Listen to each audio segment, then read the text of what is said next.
Hello friends, आज मैं फिर से नई केस प्रेजेंटेशन लेकर आ गई हूँ आपके लिए। इसको हम केस प्रेजेंटेशन भी बना सकते हैं और आप इसको केस स्टडी भी बना सकते हो।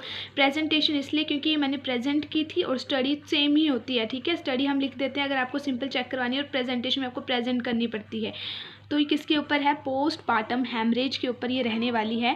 ठीक है, पोस्ट पार्टम हैमरेज के ऊपर रहने वाली है। बहुत ज़्यादा इजी और 8-9 बुक से रेफ़र करके मैंने इसको बनाया है।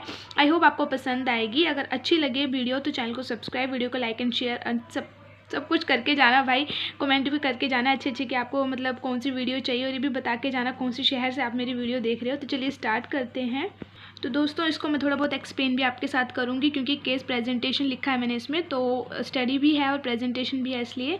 तो एनाटमी ऑफ द यूट्रस से स्टार्ट करेंगे। The uterus is a pear shape organ है and it measure about 7.5 centimeter length, 5 centimeter in width and 3 centimeter in thickness. Its weight is from the 60 gram.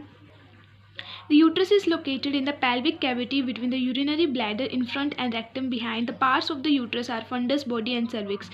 आप सबको पता होगा जो uterus है हमारा वो पियर शेप ऑर्गन होता है। उसकी लेंथ 7.5 सेंटीमीटर होती है, ब्रेथ और उसकी जो ब्रेथ होती है 5 सेंटीमीटर और थिकनेस 3 सेंटीमीटर होती है।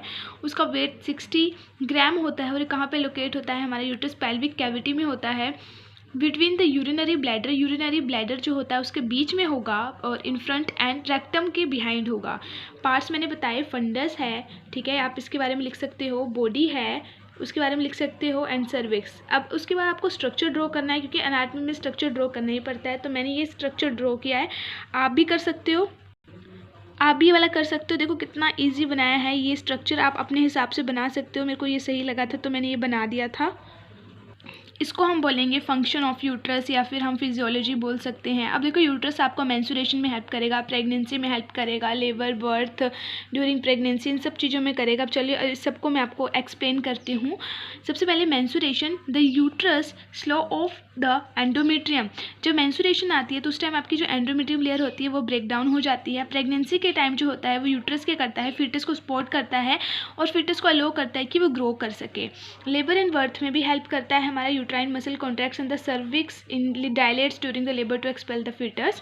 During pregnancy, uterine provides the site for the implantation of blastocyst, formation of placenta. ये सारी चीज़ों में आपको हेल्प करेगा। The main function of the uterus is to retain the fertilized ovum during the development. ठीक है, and the ovum when it is released from an ovary it carried out along the uterine tubes to uterus. The uterus contract and finally return to normal size by the process of subinvolution and other the secretion of the uterine tube nourish best ovum spermatozoa.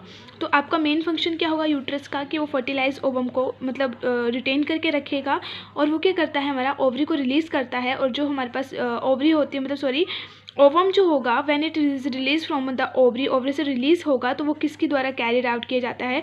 जो uterine tubes होती हैं uterus की, वहाँ से carried out किया जाता है। ठीक है, और जब आपका प्रेगनेंसी हो जाती है, मतलब डिलीवरी हो जाती है, उसके बाद बेबी आप निकाल मतलब आप फिटस आपका बर्थ हो जाता है बेबी का, तो उस टाइम जो आपका यूट्रस होता है दोबारा से अपनी ही शेप में आ जाता है by the process of the sum involution. ठीक है, अब चलते हैं इसकी डेफिनेशन के पास। According to WHO, quantitative definition is arbitrary as and is related to the amount of blood loss in excess of 500 ml following the birth of the baby and any amount of the bleeding from or into the genital tract following birth of the baby up to the end of the puerperium which adversely affect the general condition of the patient by the rise in pulse rate and falling blood pressure is called as a postpartum hemorrhage। अब हमने definition लिखनी है PPH की, कि PPH क्या होता है? जब आपका जो ब्लड होता है 500 ml से ज़्यादा जो होता है वो रिलीज़ हो जाता है, ब्लड लॉस होता है, उसको हम PPH बोलते हैं। और ये सारे आपकी डेफिनेशन आप लिख सकते हो। अब इसके टाइप्स आते हैं, मैं टाइप्स बताती हूँ आपको। पोस्टपार्टम हेमरेज के एक प्राइमरी PPH होता है, एक सेकेंडरी। प्राइमरी क्या होता है? Haemorrhage occur within the 24 hours following the birth of the baby. In the majority haemorrhage occur within the 2 hours following delivery. अब मैं देखो आपको इसको एक्सप्लेन कर रही हूँ, आप जो प्रेजेंटेशन दो आप भी इस तरीके से एक्सप्लेन करो, खुद बहुत अच्छे मार्क्स कैरी करोगे। तो प्राइमरी हमारी हेमरेज हमने बताना है। हेमरेज ऐसी हेमरेज होती है जब आपकी जो ब्लीडिंग है वो 24 आवर्स के अंदर अंदर आपको, मतलब आपने बेबी डिलीवर किया उसके 24 आवर्स के अंदर अंदर जो हेमरेज होने लगती है उसको हम प्राइमरी PPH बोलते हैं। ठीक है, there are 2 types, third stage of haemorrhage, true postpartum haemorrhage, और एक होती है, अब हमारे इसके अंदर 2 टाइप्स आते हैं, थर्ड स्टेज हेमरेज और ट्रू पोस्टपार्टम हेमरेज। इसको लिखने की ज़रूरत नहीं भी है आपको, secondary in the secondary postpartum haemorrhage, ठीक है, PPH haemorrhage is occur beyond the 24 hours and within the puerperium is also called as a delayed और लेट प्यूपेरियल हैमरेज। इन्होंने क्या कहा कि सेकेंडरी की होती है जो 24 घंटे के बाद होती है, उसको हम सेकेंडरी पीपीएच बोलते हैं। और मेरे पेशेंट में क्या थी, प्राइमरी पीपीएच हो रही थी, यानी कि 24 आवर्स के अंदर अंदर हो रही थी। अब हम पढ़ेंगे कोजेज़ और रिस्क फैक्टर। अब कोज क्या होते हैं आपके पीपीएच के, सबसे पहला हमारा कोज है, 4 कोज हैं, इसको याद रखना। इसमें टीज आते हैं, 4 टीज आते हैं पीपीएच के अंदर, टोन, टिश्यू, ट्रोमा और थ्रोम्बिन, ठीक है। सबसे पहले हम पढ़ेंगे आपकी एटोनिसिटी कितनी होती है यूट्रस की। Atonicity of the uterus is the common cause of postpartum haemorrhage with the separation of the placenta, the uterine sinuses which are torn and cannot be compressed effectively due to the imperfect contraction retraction of the uterine musculature and bleeding continue, ठीक है। इन्होंने क्या कहा कि atonicity जो होती है uterus की वो कॉमन कोज होता है पीपीएच का। ये तब होता है जब आपकी जो सेपरेशन हो रही है प्लेसेंटा की, वो कैसे होती है, मतलब जब प्लेसेंटा सेपरेट हो जाता है तो उसके बाद जो आपकी यूट्रस है उसमें टोन नहीं बन पाती है, तो उस टाइम हमें कहा जाता है जब एटोनिसिटी ऑफ द यूट्रस हो जाता है तो हम कहते हैं जब भी आप प्लेसेंटा डिलीवर करो उसके बाद आपने क्या करना है, मसाज करनी है अपने यूट्रस की, ताकि वो मतलब दोबारा से अपनी साइज़ में वापस आ जाए, ठीक है। उसके बाद एक मैंने आपको बताया retained placenta, retained tissue, bits of placenta, blood clots cause the PPH due to the imperfect uterine contraction. अब हम आपको ये बता देते हैं रिटेन टिश्यूज़ क्या होते हैं। जब आप प्लेसेंटा डिलीवर करते हो उसके बाद जो भी आपके अंदर टिश्यूज़ वगैरह बच जाते हैं तो वो क्लोटिंग जो होती है अगर आप उसको बाहर नहीं निकालते हो तो आपके यूट्रस के अंदर ही रह जाते हैं, जिसकी वजह से विद इन 24 आवर्स आपको पीपीएच होने के ज़्यादा चांसेस रहते हैं। और ये केस मैं आपको बता सकती हूँ कि कैसा होता है कि आप देखो कि जब भी आपको पीपीएच हो जाता है, किसी भी आपको लेडी वगैरह मिल जाती है उसको पीपीएच हो जाता है, तो अगर वो सोई होगी तो एकदम से उसका आप देखोगे, अगर उसने कंबल लिया होगा उसने बेड देखोगे तो इतना ज़्यादा ब्लड हो गया होगा, और जैसे ही वो खड़ी होगी वो एकदम से गिर जाएगी और उसका बीपी बिल्कुल लो हो जाएगा। उस टाइम हमने एकदम से उसको ऑक्सीटोसिन दे देनी है, वाइटल साइंस को असेस करने शुरू कर देना होता है, ठीक है। तो ये बहुत ज़्यादा सीरियस केस होता है, इसलिए जब भी कभी डिलीवरी करवाओ या कंडक्ट करवाओ साथ में तो आपने ये देखना है कि ब्लड क्लोट्स तो नहीं रह जाते हैं अंदर, नहीं तो क्योंकि बहुत ज़्यादा हैमरेज कोज कर सकता है जिसकी वजह से डेथ भी हो सकती है अगर अच्छे से ट्रीट ना हो, टाइम से किसी को पता ना लगे तो। नेक्स्ट ट्रोमेटिक जो 20% होती है, ट्रोमा, यहाँ पे लिखा होगा trauma to be genital tract usually occur following operative delivery even after spontaneous delivery, blood loss from the episiotomy wound is often underestimated and similarly blood loss is cesarean section amounting 800 to 1000 more often is ignored। मतलब traumatic trauma हो जाता है कोई भी, जैसे आपने एपिजोटमी दी और उसके बाद से वहाँ पे आपको ब्लड निकल रहा है और आपने ध्यान नहीं दिया, या फिर सिजेरियन सेक्शन में 1000 ml से ज़्यादा ब्लड लॉस हो जा रहा है, तो उसको हम भी क्या कहेंगे, ट्रोमेटिक कह सकते हैं हम लोग, ठीक है। थ्रोम्बिन में हमारा क्या है, ब्लड कोगुलेशन डिसऑर्डर्स एक्वायर्ड और congenital has most common cause of the postpartum haemorrhage. The blood coagulopathy may be due to the diminished procoagulation, worst of phenomena और इंक्रीज्ड फिब्रिनोलाइटिक एक्टिविटी। तो अगर अपन मैं पेशेंट की बात करती थी तो पेशेंट में टिश्यूज़ रह गए थे, उसके बिट्स ऑफ टिश्यूज़ जैसे मैंने बताया वो रह गए थे और ट्रॉमा हो गया था, इंजरी हो गई थी वहाँ पे, जिसकी वजह से पेशेंट को बहुत ज़्यादा दिक्कत हो गई थी और बार बार बचते मतलब मरने से बचा है वो पेशेंट, क्योंकि बहुत ज़्यादा ब्लड लॉस हो चुका था उस टाइम उसको, और एकदम से देख लिया था उसका जो मतलब बीपी वगैरह एकदम से गिर गया था, फॉलन डाउन हो गया था। तो ये देखिए है हमारे इसके risk factors. Those with the placental problems like placenta areola, placenta praevia, abruptio, retained placenta are highest risk of the PPH and over distended uterus is a condition like the multiple pregnancy having twins और triplets, birth of large size baby, too much amniotic fluid, certain factors during the labour, caesarean section, anaesthesia. अब देखो किन किन को risk रहते हैं PPH होने के। अगर किसी का प्लेसेंटा प्रीविया है, एब्रप्शिया एक्रेटा है, रिटेन प्लेसेंटा है, उनको सबसे ज़्यादा पीपीएच होने के चांसेस रहते हैं। और बोलते हैं अगर किसी की मल्टीपल प्रेगनेंसी है, मान लो किसी को ट्विंस होने, तो उस टाइम भी हो सकता है आपको पीपीएच ज़्यादा अमाउंट में ब्लड लॉस हो जाए, ठीक है। ट्रिपलेट्स हैं तो लार्ज साइज़ का बेबी है तो भी हो सकता है। एमनियोटिक फ्लूइड ज़्यादा है आपकी, या फिर जब आप डिलीवरी करवा रहे हो, सिजेरियन सेक्शन करवा रहे हो उस टाइम भी हो सकता है, फिर एनेस्थीसिया के टाइम भी हो सकता है। तो फ्रेंड्स अगर मेरी वीडियो अगर आपको अच्छी लग रही होगी प्लीज़ चैनल को सब्सक्राइब करें, वीडियो को लाइक एंड शेयर करें।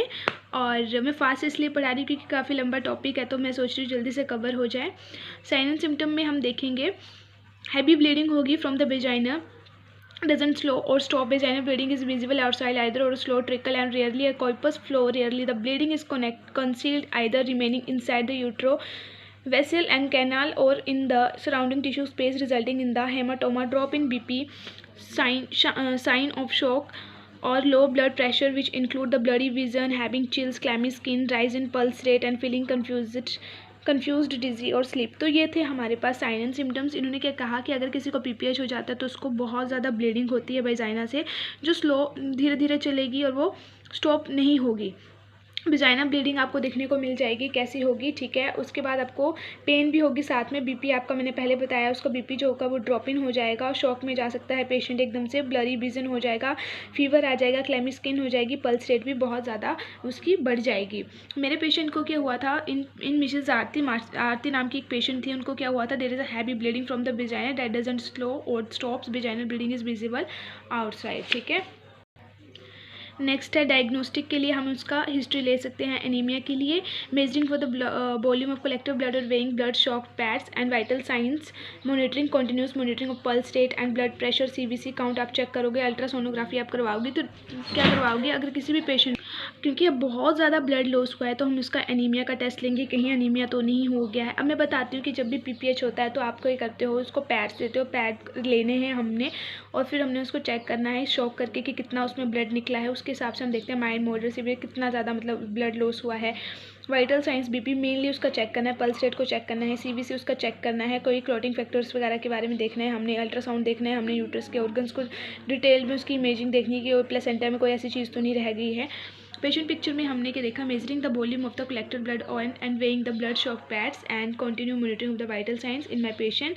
ब्लड टेस्ट ये करवाए गए थे, ठीक है। मैंने बोला कि हमारे पेशेंट में मैंने क्या किया था, कलेक्ट किया था उसका ब्लड और उसका वेट देखा, हमने पैड को लिया, उसको शॉक किया, फिर उसके बाद हमने देखा कि कितना उसका ब्लड का वेट है, वाइटल साइंस को मैंने चेक किया था और हीमोग्लोबिन, प्लेटलेट्स, ये सारे टेस्ट उससे करवा दिए गए थे।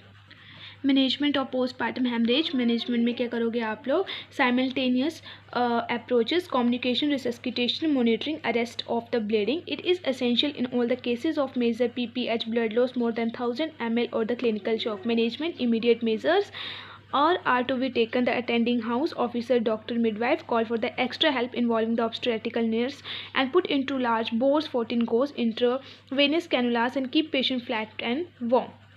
नेक्स्ट आप ये सब कुछ एज इट इज़ उतार लेना, बहुत ज़्यादा मतलब आपको बेनिफिट रहेगा।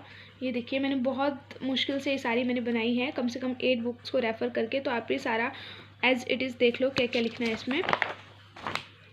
अब एक्चुअल मैनेजमेंट में आएंगे। सबसे पहले massage the uterus, it's hard and express the blood clot, Methergine देनी है, injection oxytocin and Foley catheter to keep the bladder empty and monitor the urine output, examine the placenta and membranes and incidence of missing cotyledon piece of the membrane in the next steps। इन्होंने बोला step 1 में हमने क्या करना है, uterus को हमने massage करना है, तब तक हमने मसाज करना है जब तक वो हार्ड नहीं हो जाता और ब्लड क्लॉट बाहर नहीं आ जाते। मिथर्जिन देनी है हमने 0.2 mg, हमने IV देनी है। इंजेक्शन ऑक्सीटोसिन हमने देना है कहाँ से, 10 units in 500 ml of the normal saline में उसको मिक्स करके हमने उसको देना है, इन्फ्यूज़ करना है। फोली कैथेटर हमने देना है और हमने यूरिन को बाहर निकालना है। एंड एम्प्टी प्लेसेंटा हमने चेक करना है कि वहाँ पे कोई भी चीज़ तो नहीं रहेगी, कोई पीस ऑफ मेम्ब्रेन तो नहीं रह गया। स्टेप 2 आपका, the uterus is to be explored under the general anaesthesia. और आप सारी चीज़ें अब लिख लो। अब मैं आपको मैनेजमेंट, ये देखिए ये सारी मैनेजमेंट रहेगी, आप ऐसे इस मैनेजमेंट को कर सकते हो। आई होप आप सबको इजीली विजिबल होगा ये। और अगर मेरी वीडियो अच्छी लग रही होगी प्लीज़ मेरे चैनल को सब्सक्राइब करें, वीडियो को लाइक एंड शेयर करें। मैं आपके लिए नई नई वीडियोस लेकर आऊँगी। ये देखिए